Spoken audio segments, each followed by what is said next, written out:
Sejam todos bem-vindos, sejam todas bem-vindas ao nosso 5º episódio do Lições de Casa. Família, educação e conversas que importam.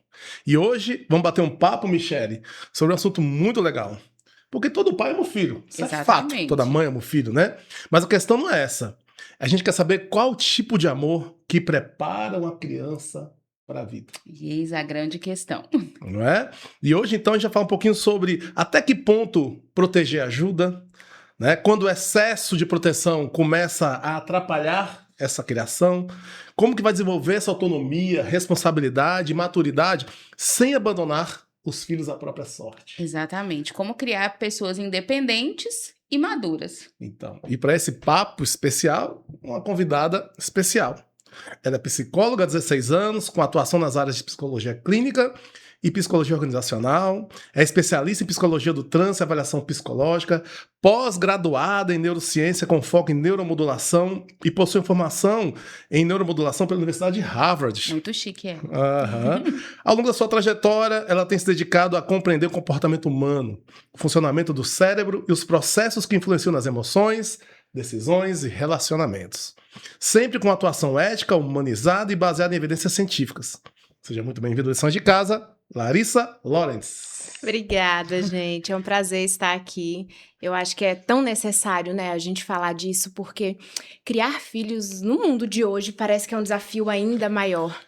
E aí vão surgindo várias interrogações, né? Eu tenho uma lá em casa que o tempo todo eu... Será que eu tô certa? Será que eu tô exagerando? Michele nem apresentou. Pois é, eu ia falar, né? Que além desse currículo todo, ela é a mãe da linda Júlia. Mãe da Júlia, meu tesouro. Então, além de toda essa experiência como psicóloga, também tem experiência como mãe, porque como a gente mãe. Consegue falar muito melhor do que a gente temos vive, propriedade, né? Ocupamos essa cadeira também. Exato, temos lugar de fala. Lugar de fala. E não é fácil. Eu falo assim, ó, que todos os dias acorda uma nova Júlia e precisa acordar uma nova Larissa para dar conta do que ela evoluiu de ontem para hoje. Só que às vezes nós pais não estamos com os olhos abertos para entender a evolução. E aí às vezes a gente trava eles de crescer. Legal isso aí, muito legal essa ideia de cada dia acordar uma filha nova, tem que ter uma mãe nova. Eu nunca pensei nessa frase, muito legal, Larissa. Então, vamos começar logo, então, da seguinte maneira. A gente quer saber uma coisa muito importante na sua visão de mãe, de psicóloga, que é muito importante, né, a gente tocar nesse assunto. Assim, a gente vê muitos pais super protegendo os filhos, evitando frustrações, sofrimentos, né, tirando as dificuldades do filho. E a pergunta é a seguinte, Larissa: amar é proteger ou preparar? Com certeza é preparar, né? A gente protege o que precisa proteger e a gente joga pro mundo na hora que precisa. Eu lembro uma vez, a Júlia tava pulando no sofá. E aí a minha sogra falou: "Aí você não tá vendo ela pulando? Ela vai cair, vai machucar." Eu falei: "Eu tô vendo ela pulando, eu já mandei ela parar, mas ela continua pulando. Então eu estou administrando a queda." É uma queda que se ela cair, ela vai machucar pouco. Então ela vai ter que cair para ela entender por que ela não pode pular no sofá. Só que nós queremos proteger tanto que a gente não deixa eles pular. A gente não quer que eles caiam. E esse cair é em várias coisas. Eu recebo, Juvenal, muito adolescente que a primeira grande frustração da vida dele foi não ter passado no vestibular. E aí eles chegam depressivos, com ideação suicida no consultório, eles não têm recurso para lidar com a frustração. Porque toda vez que tirava uma nota baixa, o pai ia na escola, tentava negociar, conversava. "Oh, coitadinho, não é culpa do meu filho." O professor que não ensinou direito. Cria-se um cenário, cria-se um mundo. E vocês muito bem sabem que no vestibular a gente não tem isso, né? É o que é. Então a gente recebe muito essa dificuldade de lidar com a frustração e com pequenos desafios do dia a dia, de pegar um ônibus, né? "Ah, mas meu filho não precisa pegar ônibus porque eu tenho carro." Que bom! Mas pegar um ônibus ensina eles a viver, a se virar sozinho, a ter noção de perigo, noção de risco. Então, nós precisamos expor eles a um risco calculado. Legal. Essas semanas eu mesmo postei um vídeo lá no Código de Paz que fala exatamente sobre isso. A ideia de amar o filho, né? E a gente tem que entender que o mundo não vai amar o nosso filho como a gente ama.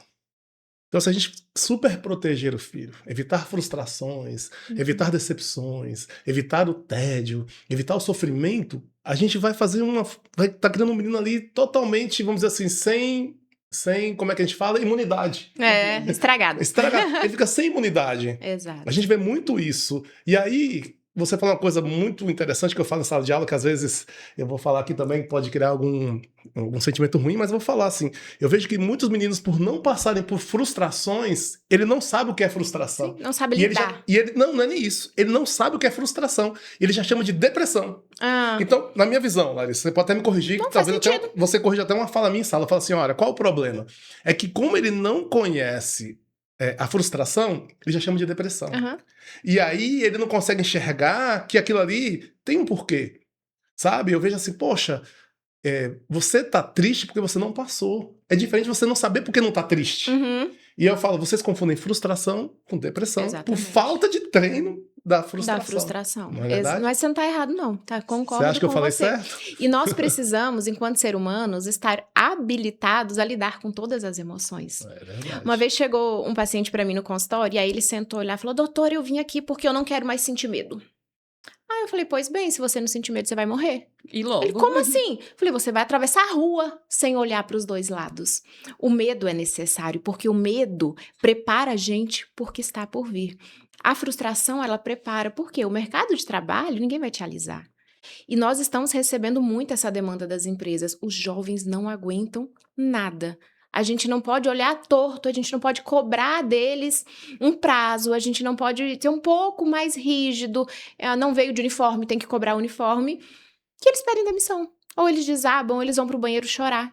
Então, nós, enquanto pais, nós temos a obrigação de fortalecer o emocional desse indivíduo, porque o mundo não vai alisar. O mundo não vai amá-los como nós amamos. E as pessoas confundem muito isso, né? E o fortalecimento vem disso, vem desses desafios que muitas vezes os pais querem viver pelos filhos. E a gente, dentro de escola, tem vivenciado isso cada vez mais, de desafios que são propostos aos alunos e que os pais querem evitar a qualquer custo, né? E o que você pensa, Larissa, assim, de coisas essenciais que precisam ser ensinados pela família e que muitas vezes têm sido jogado na conta da escola? Nossa, tem tantas. Vamos selecionar algumas, eu também consigo imaginar algumas. Né? Eu acho que a gente tem que começar do básico, né? Respeito ao próximo, cumprir horários. Acho que até você falou, né, num podcast sobre... Gente, o horário é muito importante para tudo. Se eu chegar atrasado, não é nem a porta tá fechada. Respeito às diferenças. Dar conta de me virar sozinho nos ambientes. Eu vejo muito... É o tempo todo, ô tia, como é que faz isso? Ô tia, me ajuda com aquilo. Autonomia. Realmente, tenta primeiro. Lá em casa a gente sempre fala isso assim, Júlia, a gente te ajuda em tudo, depois que você já tiver tentado. Se você tentou de novo, não conseguiu, pode vir que nós vamos te ajudar. Mas primeiro você tem que tentar. É como se eles quisessem evitar a exposição, eles nem tentam, eles já pedem ajuda e sempre tem alguém pronto para ajudar. Então acho que a gente tem que estimular eles primeiro a se virar. Quebra a cabeça um pouquinho. Depois a gente pensa junto. Eu acredito que tem que ser uma construção, Larissa, muito consciente de tudo isso. Porque hoje, principalmente quem trabalha com a iniciativa privada, a escola é cobrada até se o menino não acha a chave do armário. Uhum. Então, a gente precisa muito trabalhar isso com as famílias, né? Uma conversa nossa com as famílias, que esse processo de autonomia ele é muito difícil. Então, às vezes, quando a gente não permite que o pai entre na escola para arrumar o armário do filho, é porque é obrigação Exato. do filho arrumar o próprio armário. Mas é isso, é o básico. E parece maldade, mas não é. Parece preparo. Maldade. Um dia a escola me ligou da minha filha e falou assim, ô Larissa, a Júlia esqueceu o trabalho de matemática em cima da mesa, você consegue trazer? Eu caí na risada. Eu falei, de jeito nenhum. Mas o trabalho é pra hoje, sim, pode falar pra tia descontar a nota dela. Ela vai entregar amanhã, se ela lembrar de levar. Aí ela entrou no carro, começou a chorar. Não custava nada você trazer meu trabalho. Custava, o trabalho era seu. Você deixou em cima da mesa... Ela tem 10 anos. Eu falei, eu não tinha como sair do consultório, e mesmo se tivesse, eu não ia. Porque não tem outro jeito de aprender, a não ser pagando o preço. Então, não é maldade, gente, é necessário a gente fazer isso por eles. Com uma pergunta na minha cabeça aqui, pra vocês duas, inclusive, assim, ficou martelando. Eu não sei por Lá vem, Michele, lá vem. Vamos segurar essa lá. Porque quando eu era criança, a gente era muito pobre, assim. E a gente tinha uma realidade muito diferente da maioria dos alunos que hoje a gente acompanha. Eu não sei se é porque eu tinha essa visão, né, de dificuldade de vida, minha família tinha muita dificuldade pra gente ali, ou se é que realmente os pais mudaram. Porque eu não consigo imaginar os pais de antigamente, assim, Os pais antigamente amavam como de hoje em dia? Primeira pergunta, sim ou não? Com certeza sim. E por que a gente vê hoje em dia, então, essa visão? A gente tem essa visão hoje em dia de os pais super protegerem porque amam. E se antigamente eles amavam igual e não super protegiam? Eu fico perdido nessa Eu acho que de alguma pergunta. forma nós criamos uma lacuna assim de eu não quero que o meu filho passe o sofrimento que eu passei. Essa ideia de que sofrimento é ruim. Isso. Que o sofrimento é ruim, que as Mas necessidades são eu fico vendo ruins. as histórias dos pais antigamente que pra ir pra escola tinha que apagar o caderno pra atravessar um Carregar, rio e vendia coisa eu levava de arroz. saco de arroz. Eles sofreram muito mais do que a nossa geração que tem filho. Porque eu falo nossa geração, né? Você falou assim, é como se os pais não quisessem que os filhos sofressem o que você sofreu. Mas os nossos pais sofreram muito mais quando seu pai chegou aqui, por exemplo. Eu imagino, na região... 85, 40 anos atrás. Né, de 80 e tal. Imagina o que seu pai não passou. E se ele fizesse por você... O que ele... não vou deixar a Larissa sofrer. Quem seria a Larissa hoje? Mas ainda assim, eu avalio que a minha geração já é uma geração muito mais frágil do que a meu pai. Meu pai largou tudo lá no Rio Grande do Sul com 20 e poucos anos, veio pra cá com a minha mãe, vários funcionários. E aquele cenário todo, né, dos primeiros produtores que chegaram aqui. Quando eu olho pra história deles, eu falo... Eu travo. Eu não ia ter coragem de fazer isso. Sabe, às vezes eu olho pra minha vida hoje e falo, eu sou medrosa. Quando eu olho pra história dos meus pais, eu tenho vergonha da minha vida de hoje.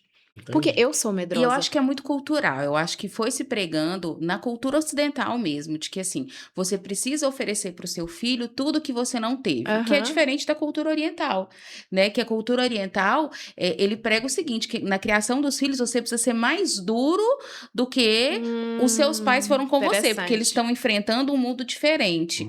Acho que a nossa cultura tem muito isso, né? Eu vou facilitar a vida do meu filho para que ele sofra menos, mas aí você vai criando um mundo cada vez pior. Os orientais, eles fazem o contrário, né? Eles pensam que o mundo está pior, por isso ele precisa criar filhos mais fortes. Então, vai muito do que a gente vai passando, né? Mas aí tem um parênteses, eu acho que não necessariamente a gente precisa expor eles ao sofrimento. Eu passei fome, meu filho tem que passar fome. Não é isso. Não, entendi. Mas é ele entender o processo, a construção da vida para ele conseguir valorizar também. Ai, quebrei meu iPhone, quero outro. No Natal. De Natal você ganha, você vai ganhar outra amanhã. Você vai ter que aprender a esperar, porque nós estamos na era da gratificação imediata. A Juvenal fala que a geração arrasta pra cima. Arrastou, ganhou. É exatamente isso. E aí nós criamos um vício em dopamina, né? Essa dopamina barata, essa dopamina rápida, ela tá gerando uma necessidade de prazer imediato. Os jovens, nós não sabemos mais esperar, não sabemos aguardar o momento da recompensa, nós queremos ela o tempo todo. E aí que eu tava brincando ali fora do vídeo de 1 minuto. O vídeo de 1 minuto é perigosíssimo, porque ele traz esse gatilho de dopamina o tempo todo. Nós conseguimos hoje passar 1 hora assistindo vídeos de 1 minuto, mas nós não passamos 20 minutos assistindo um único vídeo. É verdade. Por quê? Dopamina barata. Atenção, pais. Cuidado com os vídeos de 1 minuto. E é o que tá mais na moda hoje em dia, né? Até a gente, quando grava, fica pensando, não vou gravar mais do que 1 minuto, não, porque ninguém assiste. É isso. Inclusive, as músicas mais ouvidas do Spotify, a gente viu uma pesquisa, são as mais curtas. É interessante. Nem música eu não tô conseguindo mais ouvir. Eu lembro Faroeste Caboclo lá, 11 minutos. Não, 11 minutos. E a gente ficava tentando decorar, né?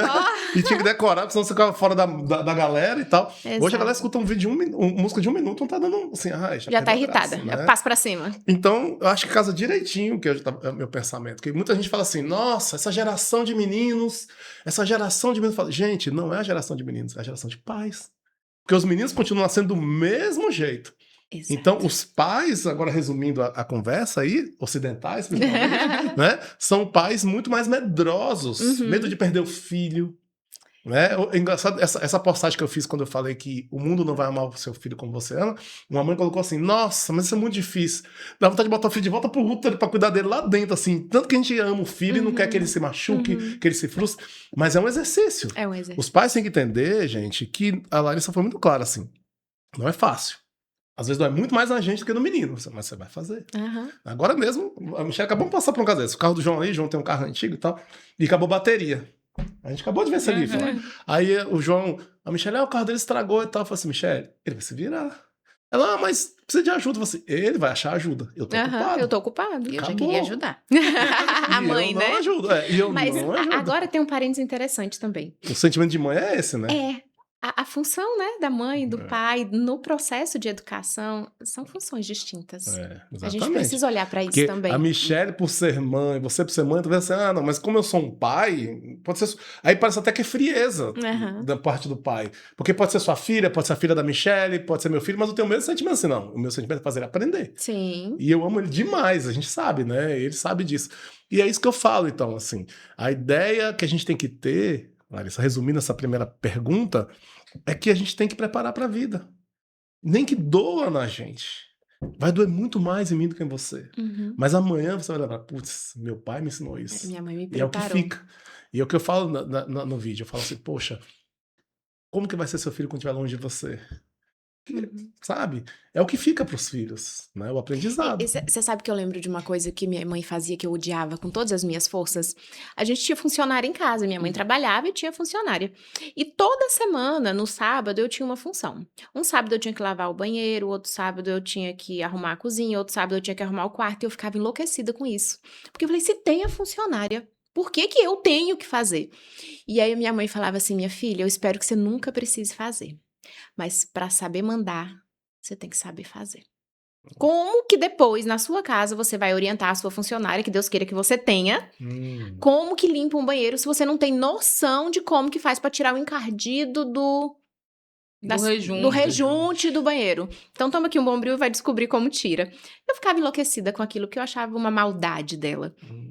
Hoje eu entendo que a gente precisa passar por alguns processos para compreender o processo. Eu vejo isso muito lá em casa, assim. Vanessa, eu lembro, começando a namorar com a Vanessa, ela tinha 14 anos. E sempre teve alguém na casa da Vanessa que trabalhava, mas ela sempre ajudava a pessoa.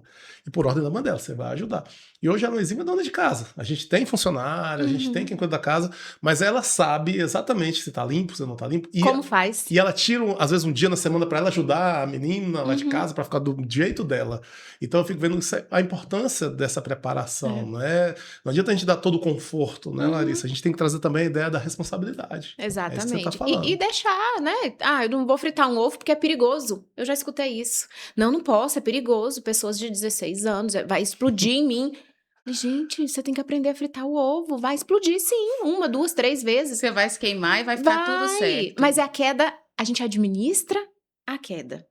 Teve uma vez que eu dei uma tarefa de casa para um paciente que era para ele fazer um bolo. A mãe dele não deixava ele chegar perto da cozinha. E ele já tinha, acho que, 14 anos. Mas foi muito difícil. Ela me ligou e falou, Larissa, foi muito difícil para ela. Porque ela teve que assistir ele quebrar o ovo errado. Ela teve que permitir ele mexer no forno. Então, o exercício, na maioria das vezes, é para os pais. É verdade. Por isso que hoje eu acredito muito mais em orientação de família do que na terapia de criança. E aí vem uma pergunta para muitos pais medrosos. Esse tipo de pai que quer super proteger. Você dá alguma dica para eles entenderem a ideia de como que eles vão dar autonomia para o filho sem abandonar? Como é que esse processo precisa Primeiro ele tem que entender quem é o filho dele. Não adianta do dia para a noite. O Juvenal disse que eu tenho que dar autonomia. De hoje em diante você se vira. Ele não vai dar conta, porque ele nunca deu conta. Então você vai construindo. Ele nunca fez feira sozinho. Você vai levar ele no mercado e vai falar, você passa nessa prateleira, eu passo nessa. A gente se encontra no final. É gradual, a gente tem que criar uma escadinha, porque senão eu vou criar um trauma, né? Meu pai fazia tudo, agora não faz nada, ele parou de me amar. E aí bagunça realmente a cabeça desse jovem. Verdade. Então nós precisamos criar etapas, criar processos. O menino nunca foi na empresa, nem sabe o que é a empresa do pai. Vamos comigo, vamos ver como é a minha rotina, vamos entender. Nossa, pai, tudo isso, você passa esse estresse todo dia? Não, hoje foi fraco, tem dia que é bem pior. Então, envolver na vida real. Eu acho que o segredo é esse. Envolver os jovens na vida real, tirar da bolha. Mas é gradual, eu não vou tirar de vez. Eu vi um vídeo bem legal, Michele. Depois você comentar, eu não sei se eu te mostrei. O menino é autista, o nível de suporte acho que 2. 2, né? O máximo é 3. É. 2. E aí a Dinda dele levando em vários lugares assim, fica no carro esperando. Só que ela vai entrar no mercado, vai pegar isso e tá aqui a listinha. Vai lá e pega. Aí ela fica esperando. Agora vai na... Aí foi vários vídeos na farmácia, no mercado, sabe? Achei muito bonitinho, assim, a forma de ir treinando, né, os meninos. Porque eu acho que ilustra muito essa questão, né, da gente saber, primeiro, conhecer o filho. Você precisa conhecer seu filho e saber até onde você pode ir com ele. E é olhar de verdade. É olhar como os mineiros falam. Olha pra você ver. Olha pra você ver. Pra você ver de verdade, assim. Porque não adianta você gerar autonomia numa criança ou num adolescente que realmente não tem vivência do mundo. E hoje a gente tem encontrado cada vez mais crianças e adolescentes que não têm noção da vida real, né? A gente encontra meninos que não sabem do valor do dinheiro, quando fazem uma viagem com a escola, não sabe quanto gastar, nem onde gastar. Então, tudo é um ensinamento. E eu acredito também, Lari, que a maturidade vem muito dos valores da família, né? A família precisa entender que valores que ela precisa passar para o filho para promover essa maturidade. Eu falo muito de que na vida a gente tem 2 listas. Nós temos as listas dos negociáveis e a lista do inegociável. Quando a gente consegue passar isso para a criança desde pequeno, por exemplo, a Julia não quer escovar o dente. Escovar o dente está na lista do inegociável. Pode ser agora ou daqui a 10 minutos. Mas tem que escovar. E aí eu acho que os valores, os princípios, a base da família, a gente tem que ter essas 2 listas. O que é certo, o que é errado, o que pode, o que dá para negociar e o que não dá. Mãe, eu quero sair. Para qual lugar? Vamos negociar. Sair você pode, mas o lugar a gente vai negociar. Então, assim, qualquer adulto, se a gente tiver claro a nossa lista de negociável e inegociável, eu não aceito que meu marido grite comigo. Isso para mim é inegociável. A gente brigar de vez em quando, vai acontecer, né? Casamento, vida real. Mas gritar comigo, me agredir, não, tá no inegociável. Se a gente tiver essa clareza e conseguir passar isso para os filhos, vai ser natural, vai ser leve. É o que a Michelle chama de valores. Então, assim, quando a família tem valores muito claros, os meus amadurecem mais fácil. Então, eu percebo muito isso, né, Michelle? Essa ideia de valores. E a gente começa a pensar assim, poxa, a família tem que olhar para o menino e pensar, que tipo de adulto eu estou formando? Exato. Eu acho que é isso que a família tem que se perguntar na hora de criar um filho. Na ideia de dar liberdade, ou de dar restrições, que tipo de filho que eu estou formando? Isso é muito importante, porque se eu crio um filho sem orientação nenhuma, eu vou criar um adulto disfuncional. E se eu crio um filho dando todas as orientações já prontas e formadas, eu vou criar alguém sem identidade. Então, qual seria esse limite, né? Se a gente tivesse a receita de bolo, a gente já tava rico, né? Ia ser bom, vendendo a fórmula na internet. Sempre lembra isso aqui no Sonho de Casa, gente. A gente sempre lembra isso. A gente não tá aqui dando receita, Larissa. Por isso que a gente traz convidados para bater papo, refletir, exemplos, a pessoa se encaixar num exemplo, aqui não me cabe. Porque eu falo assim, se a família tem 5 filhos, o mesmo pai e a mesma mãe, são 5 criações diferentes. Exato. Então não tem uma receita de bolo. Mas o que você acha dessa ideia que a Michelle falou? Primeiro, você acha que hoje, a geração que a gente está tendo, a maior parte dos jovens que você está vendo, que tipo de adulto a gente pode esperar desses meninos imaturos? Frágeis. Frágeis, que não aguentam a pressão. Nós precisamos começar a trabalhar a frustração, que é onde a gente volta lá para o começo da conversa, né? Essa frustração, se a gente não plantar neles desde pequeno, de brinquedo quebrou, já vai correndo comprar outro, tem que esperar. Tem que aguardar o momento certo. Vamos trabalhar para ganhar dinheiro, vamos negociar esse processo todo. E a autonomia de... Você quer ver um exemplo? Eu sou psicóloga do trânsito também, né? Trabalho há 13 anos em clínica do trânsito.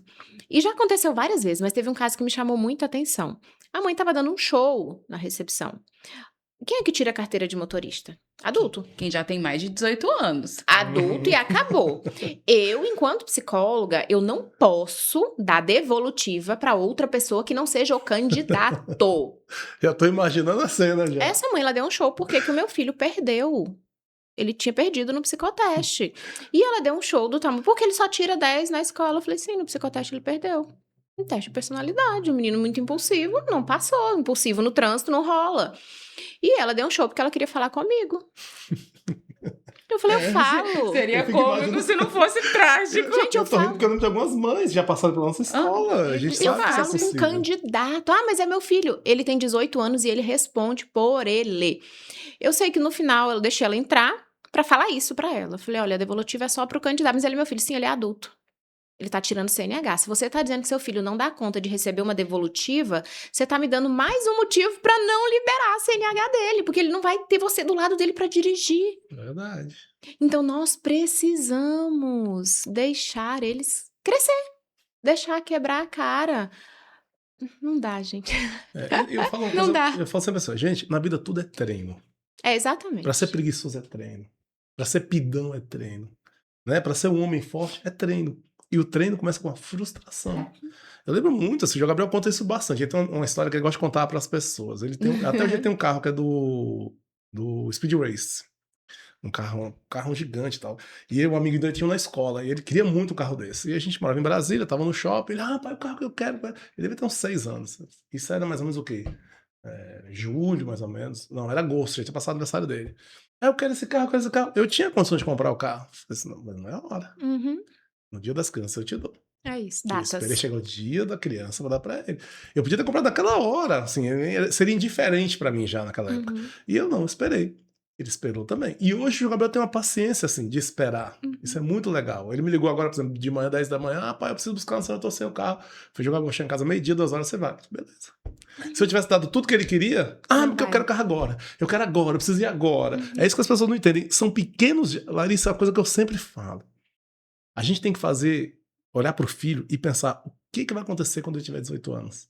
Às vezes tem 5 anos, 6 anos, aquele gesto dele, aquele seu gesto com ele, vai refletir lá na idade adulta dele. E é isso que eu falo, olhe pro seu filho com 18 anos. O que a Júlia fez ali agora, e se ela tivesse 18 anos? Sim, cabe isso, né? Isso é eu tô treino. reforçando ou eu tô reprimindo o comportamento que eu não quero? Exatamente, e você tem que pensar nesse tempo todo. E eu acho que uma das coisas dos desafios de pai é isso, é enxergar a frente, né? É você ver o que Você é seu o filho ainda adulto não da vê. história. Exatamente. E aí a gente acaba. Então, quando você falou isso de que o adulto que não sabe esperar, eu acho que a gente já tá vivendo um pouco Muito. dessa geração, né? Imediatista. Totalmente imediatista. E aí resta um desafio para nós e para as famílias. E O que fazer com essa geração imediatista? Mas aí eu acho que em alguns momentos a gente tem que dar um passo pra trás, sabe? A gente precisa guardar o celular e pegar um jogo de tabuleiro. Voltar um pouco pro concreto. Nós estamos muito no abstrato.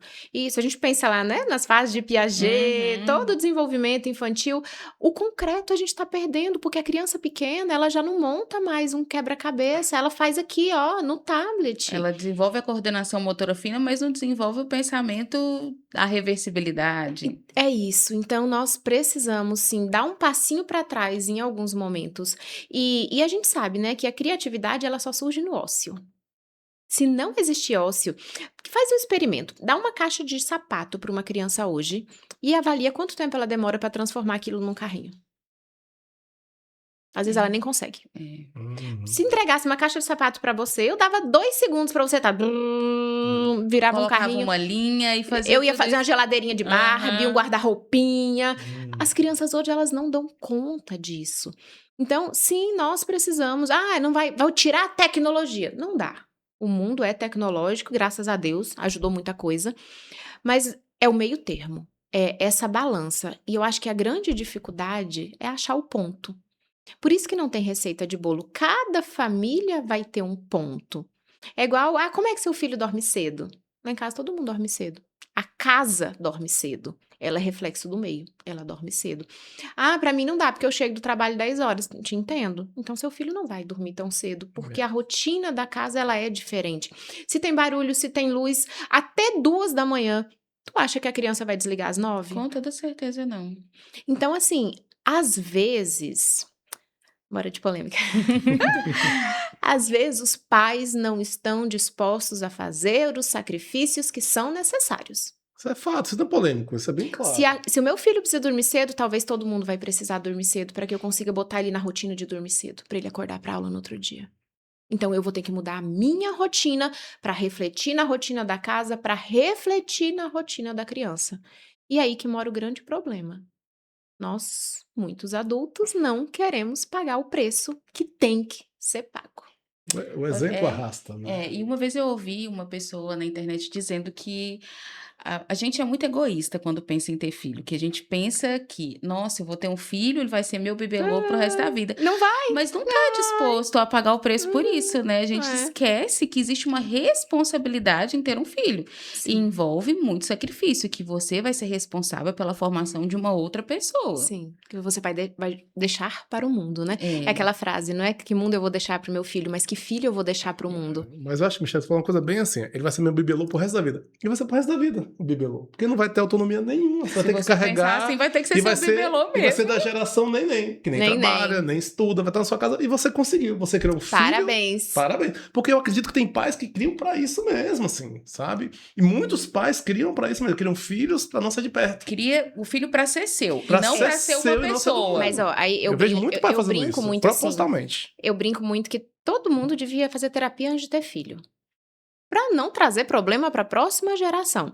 Porque talvez um pai que tem essa necessidade de ter o filho o tempo todo é um pai inseguro, é um pai carente, é um pai que tem um monte de lacuna na vida e tá achando que a criança vai suprir, não vai. Inclusive as expectativas, né? As expectativas. O que eu não fui, meu filho vai ser. Uhum. E você sabe que eu passei por isso, né, gente? Meu sonho da vida toda era fazer balé.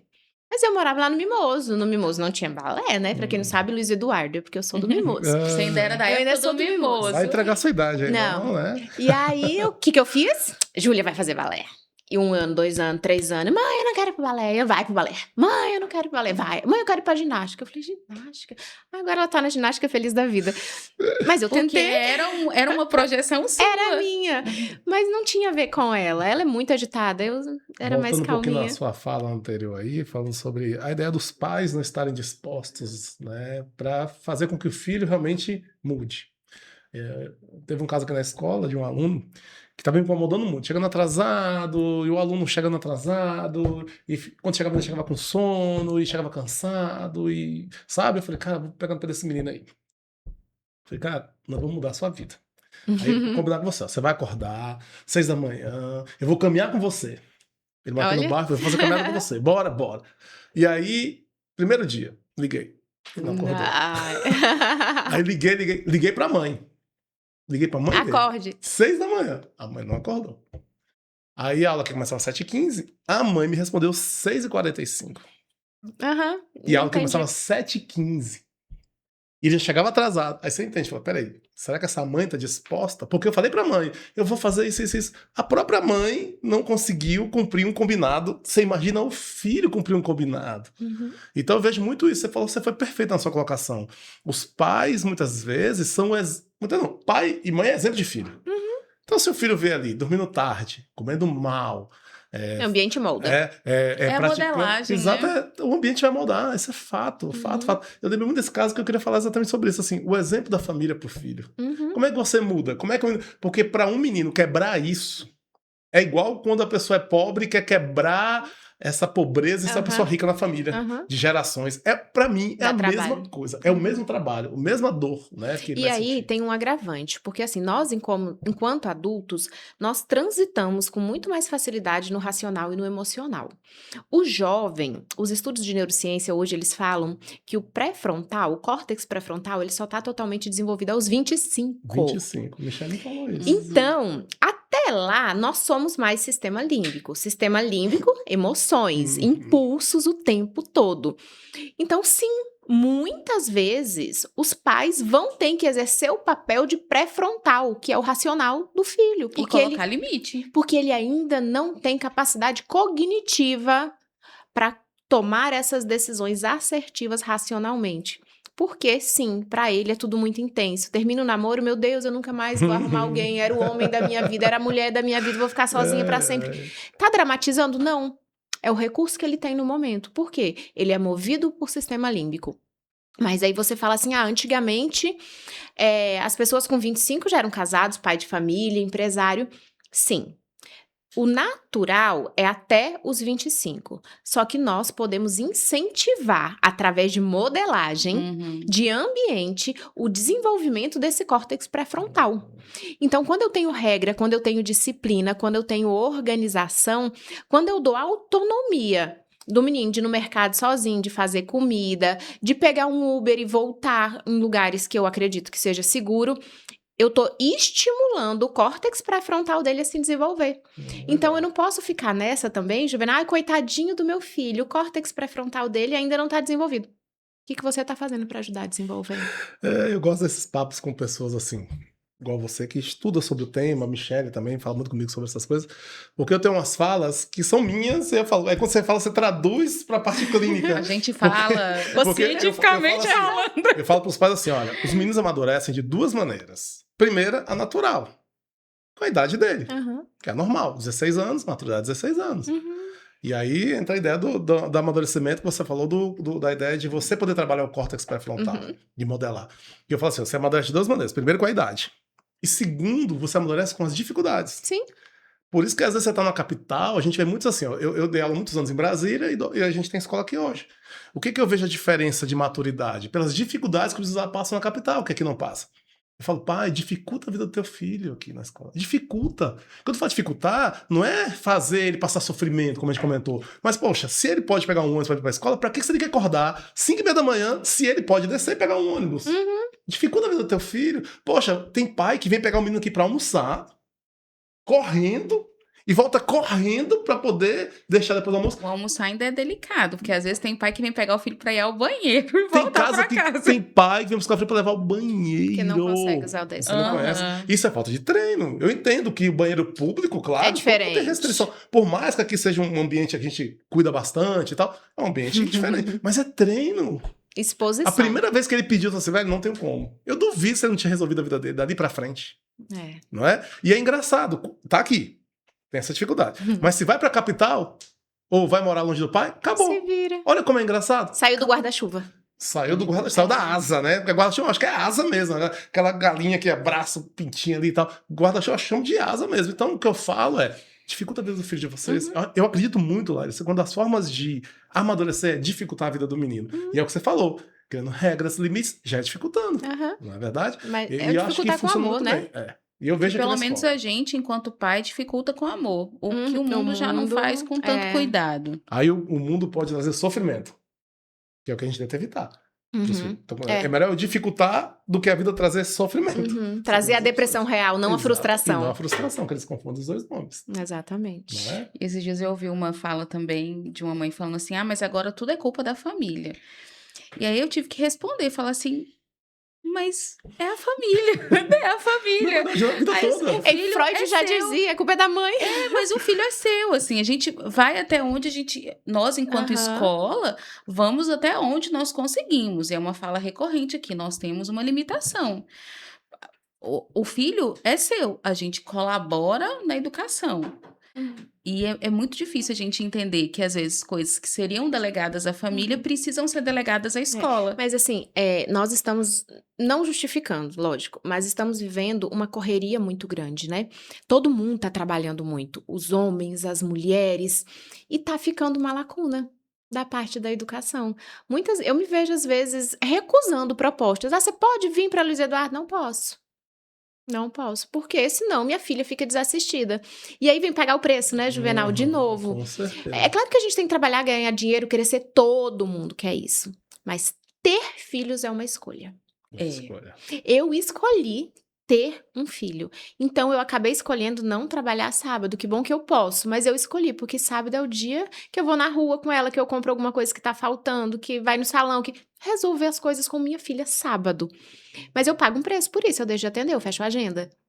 Então, nós estamos tentando, eu brinco que as mulheres, elas tentam ser polvo. O polvo tem 8 bracinhos, nós só temos 2.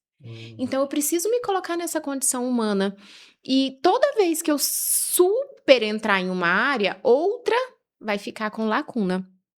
Mas tem áreas que eu consigo suprir depois a lacuna. Eu posso não trabalhar agora, mas eu trabalho de noite. Mas ser presente na vida dos filhos, o tempo passa. Não tem como eu voltar, apertar o botãozinho de voltar. Não tem como eu não ir para apresentação e depois eu querer me fazer presente porque eu não fui para apresentação. Então, para aquela criança, aquilo foi um marco. Eu vou criando sensações de abandono, de insegurança. E muitas vezes, o não dar conta de fazer as coisas sozinho é uma necessidade de chamar atenção. É verdade. Isso é muito. A gente É consciente, não. É inconsciente. Comportamentos infantilizados para que tenha sempre alguém que lhe dá assistência. Tem gente que tira nota baixa, porque só tirando nota baixa o pai vai parar para conversar com ele. E aqui vem uma coisa na minha cabeça agora. Não sei se tem muito a ver com isso. Mas eu vejo muito aqui na escola. Meninos que são obedientes, mas não são preparados. Você consegue entender a diferença, assim? Tipo, eu vejo que ele é obediente ao pai, mas ele não tá preparado para a vida. Uhum. O João Gabriel, eu enxergo muito que ele tá bem preparado. Ele resolve tudo sozinho. O João Gabriel é desenrolado, ele viaja, a gente viaja, ele dirige capital, ele viaja sozinho, ele, sabe, resolve coisas, problemas e tal. Mas eu vejo muitos filmes aqui, Larissa, que os pais estão confundindo muito a obediência com... Ele é bonzinho. Não me dá trabalho. Isso é problema. Não é? Eu acho que é problema. Você também acha que é problema? Eu acho que é problema. Eu prefiro um menino mais desenrolado do que aquele quietinho, bonzinho, que não... mais cuidado, né? Porque assim, como você tá criando seu filho, muitas vezes você tá se enganando, se iludindo, Michele, com a ideia da obediência. Porque assim, qual o ideal, geralmente, dos pais? Eu quero um filho obediente, que segue as minhas regras. Mas ele é capaz de diferenciar... De questionar? Exatamente. E, ao mesmo tempo, eu quero um filho questionador, mas desde que não me questione. Né? Não questione a minha autoridade. Então, é bem esse limiar, né? Eu preciso de alguém que saiba reconhecer a autoridade, que esteja submissa a autoridades, mas que também tenha uma identidade própria. Exatamente. E eu acho que ter identidade própria, trabalhar a sua identidade, é um dos maiores sinais de maturidade. Eu acho que a gente vai ter que marcar outro papo com a Larissa, porque assim, tá rendendo? Na minha cabeça vem um monte de coisa aqui agora, assim. Eu vejo um monte de coisa, tipo assim, menino que é obediente, menino que corre e conta pro pai que já fez de errado, porque assim, não, se eu contar pro meu pai, é outra protegido. Se a escola contar, é pior, sabe? Assim, e é um ótimo filho, porque me conta tudo. E o menino faz um monte de coisa errada. E me conta tudo. E conta tudo. E aí vai a minha versão da história, às vezes até conta a versão, porque como não tem como mentir, porque a escola vai falar, mas assim, eu contei primeiro. Aí o pai fala, nossa, meu filho é muito bonzinho.